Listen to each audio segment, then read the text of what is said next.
Sebenarnya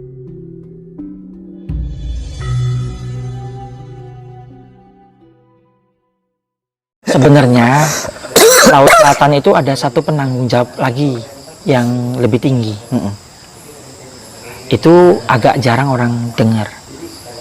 Biasanya disebut Nabi Khidir.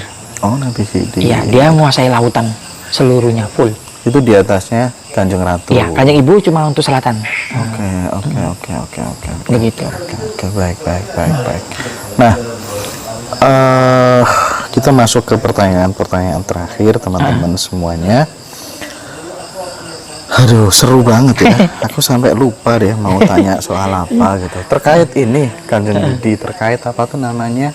Tumbal yang katanya Kanjeng Budi pernah ngelarung 9 kepala sapi. Iya. Ya, itu tuh gimana tuh? Tujuannya untuk apa tuh?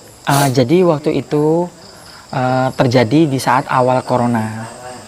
Jadi sebenarnya untuk waktu itu di awal corona lakukan tumbalan itu sebenarnya ada tujuan tertentu dari yang meminta pemerintah masukin. Cuma biasanya itu kan labuan tuh hanya kepala kerbau kalau untuk keraton. Tapi kalau dirubah ke kepala sapi itu biasanya berhubungan dengan ada meninggalnya nanti yang di laut. Jadi waktu itu tujuannya memang ada tujuan tertentu dari pihak sana. Kami hanya lakukan aja gitu. Ya resikonya setelah itu kan terjadi kematian. Ada yang sekeluarga tenggelam. Biasanya juru kunci kalau udah ngelabu 9, kami akan nunggu hitung. Harus 9 masuk. Lebih baik. Ya kadang-kadang saya susah ngomong, saya pernah telepon ke kiai saya. Bagaimana kiai saya, dosa nggak nih gimana? Dia bilang kamu hanya lakukan tugas. Nggak apa-apa katanya. Cuma saya tanya Kanjeng Ibu, benar nggak Kanjeng Ibu yang minta? Kanjeng Ibu bilang tidak. Jadi mereka sendiri yang masukin. Seperti itu yang kejadiannya. Nah, resikonya untuk Raga Sukma itu kan sampai mempertaruhkan nyawa gitu ya. Iya. Nah, pada saat ada tamu gitu, ngasih amplopnya itu imbang nggak sih kadang? Atau boleh narjet nggak sih kira-kira? Dulu ndak boleh ceritanya. Cuma manusia ini kan kadang-kadang raja tega. Jadi kalau misalnya kita nggak ngasih tahu jumlahnya, oh, makasih banyak dokter. Jadi pernah kejadian kita nggak ngasih tahu biayanya berapa. Dia pulang hanya ngasih kami 50.000.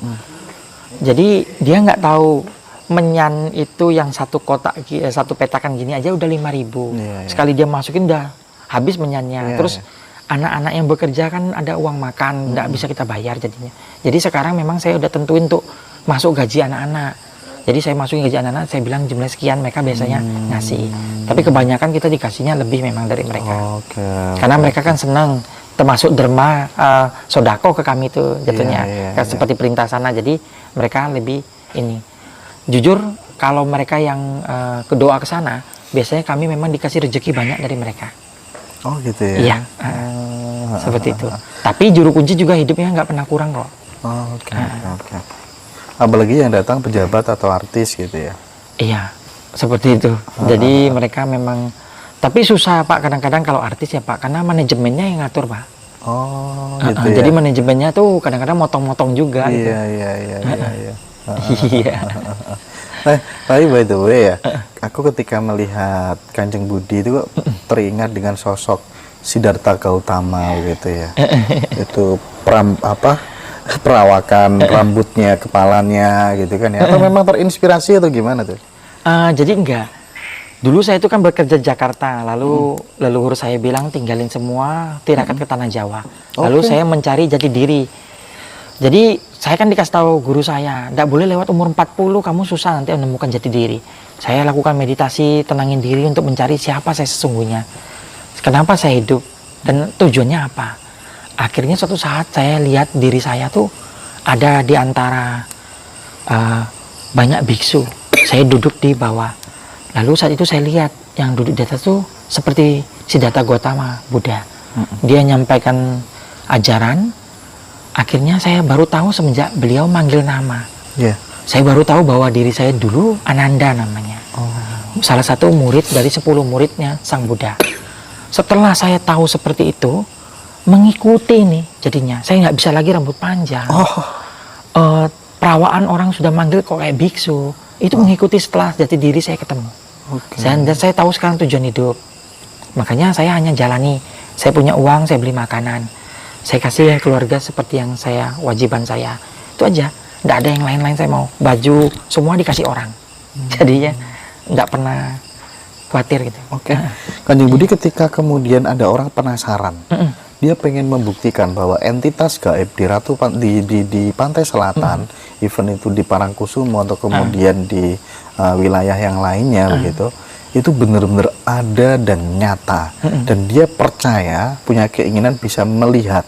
Itu bisa nggak sih juru kunci membantu, memfasilitasi dengan password khusus yang kemudian akhirnya dia bisa, oh ternyata realitas dari entitas gaib itu benar-benar bisa dirasakan, bisa dilihat gitu bagi orang awam yang pengen. Itu ada nggak sih? Bisa. Jadi contohnya gini, waktu itu ada datang seorang penulis peneliti dari Swiss, seorang warga Eropa, warga Swiss.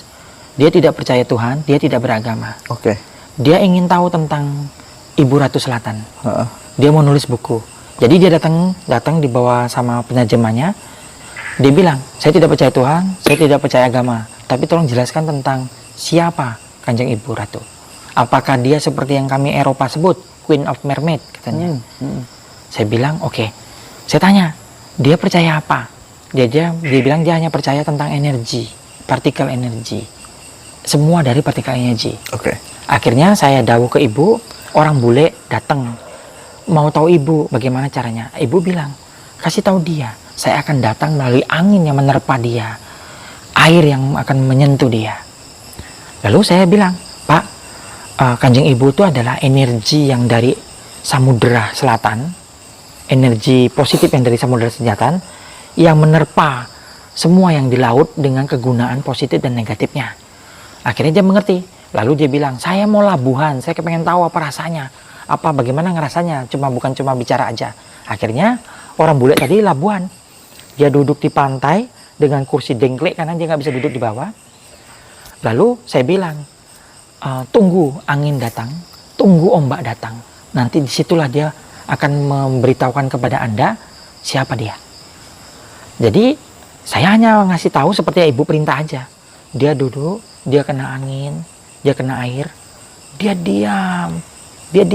Akhirnya kami harus bangunin dia supaya keluar dari pantai, udah selesai. Dia nggak mau. Dia bilang, saya merasakan. Dia bilang. Jadi kami hanya bisa bilang seperti itu. Tapi kalau orang lain bisa kita bantu dari kami lihat bakat orang itu dulu. Bakatnya ini bisa, kami akan bukakan mata batinnya. Kami buka indera perasanya, baru dia bisa ngerasain. Caranya membuka mata batin gimana, Kanjeng? Sebenarnya mata batin itu tuh tidak tertutup, sudah terbuka dari lahir. Cuma karena mereka bersekolah, logikanya naik. Jadi sebenarnya untuk melihat gaib itu hanya mengatur tentang logika dan perasaan, persentasenya aja.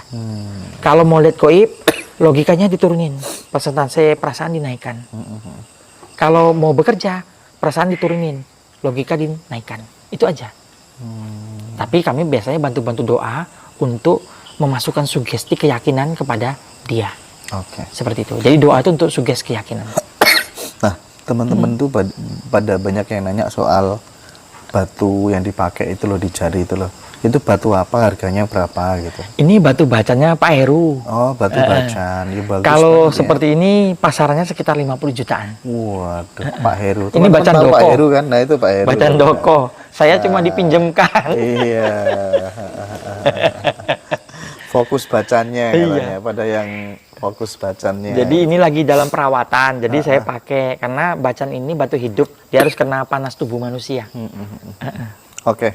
Terakhir, apa yang sekali lagi ingin ditegaskan, diedukasi oleh Kanjeng Budi terkait dengan sosok mitologi yang ada di yang ada di pantai selatan, yang mau diluruskan soal apa saja terakhir untuk menutup perjumpaan kita ini, dan yang final adalah apa yang bisa dilakukan teman-teman lewat juru kunci gitu supaya tidak ditipu sama juru kunci yang palsu gitu. Kira-kira apa saja yang bisa dilakukan yang positif-positif yang berkaitan dengan kerezekian dan keberkahan hidup gitu. Silakan. Iya. Jadi yang saya meluruskan itu bahwa yang didengar cerita selama ini Pantai Selatan itu ya tidak sepenuhnya benar. Kanjeng Ibu sendiri tidak melakukan hal-hal yang seperti tadi, tapi warga goib yang lain yang biasanya melakukan selalu bawanya ke Kanjeng Ibu. Yang kedua, Kanjeng Ibu itu hanya menjaga titipan yang Gusti Allah taruh di sana. Jadi harta melimpah yang di sana. Itu kenapa beliau diizinkan untuk menyalurkan harta itu dengan cara orang itu harus meminta ke Gusti dulu baru ke Kanjeng Ibu. Itu syaratannya. Lalu yang kedua, kalau misalnya orang datang ke sana harap lebih baik hati-hati karena penipuan sangat tinggi. Jadi lebih baik menggunakan jalur juru kunci yang sah. Dari Yogyakarta ada 13 orang, dari Surakarta ada berapa orang, atau guru-guru yang bisa dipercayai. Karena penipuannya sangat tinggi di Pantai Selatan, seperti itu. Jadi tetap semuanya tuh di bawah kendali Gusti Allah. Tidak ada yang lebih dari itu. Iya. Parangkusumo sama Parangtritis bedanya apa sih versinya Ibu Ratu? Sebenarnya itu Parangtritis semua. Disebut Parangkusumo karena itu dulu tempat bertapanya dari Trahkusumo. Jadi disebut Parangkusumo. Oke. Iya. Parang itu kan pantai.